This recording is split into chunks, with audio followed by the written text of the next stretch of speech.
just want to show you how to do some advanced editing in Journal. So we have lots of brilliant templates already set up in Journal for you, and you might have been working through creating posts from the queue and adding your own templated designs with your logo and things like that. But from time to time, you might want things to look a little bit different. For example, you might want to put your logo in the middle of the slide, for example. Or you might want to move around the positioning of a photo that you've uploaded into one of your templates.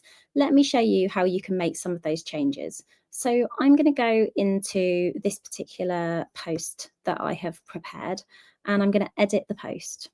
Now, if I go into this, you can see this is the bit you'll be familiar with, the caption, the media where we upload our photo, and then we've got this button for design. Now, if I click on design, I've got a few things I can do just here. I can add text onto the front of the slide. So if I decide I don't actually want that exclamation mark, I can delete it. I can put a full stop in instead. But if I want to do something more advanced, like move that photo around or move the position of my logo, I need to go into the editor to be able to do that. So in this design tab header, I can click on open editor. And this will take me behind the scenes just into this particular post. This isn't going to change the global settings for every single template that you've got.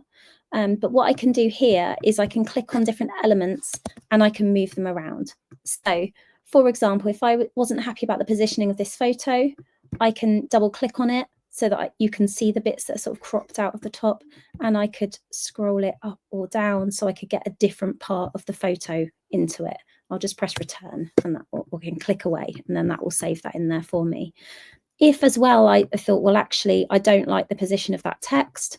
I'd like the text to be up. I'd like the text to be on the right-hand side and the logo on the left. I can move the logo. I can highlight the text and I can move the text.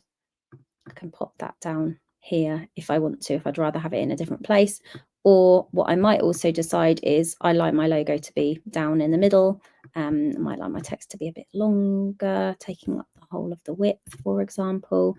I can make changes like that so that I feel happier about the particular layout. I can even move my my website address. So if I want to have it right underneath the logo, I can do that. So I've got lots of options there as well where I can go in and I can do advanced editing. And if I am happy with that, I can click on save and exit, and then that post will go out. But I haven't changed the overall post for the future, the layout for the future. I've just changed it for that particular post. And I'll just show you that. I'm going to go in and I'm going to, let's just double check what style that was. That was an insight post. So if I go into create a new insight post,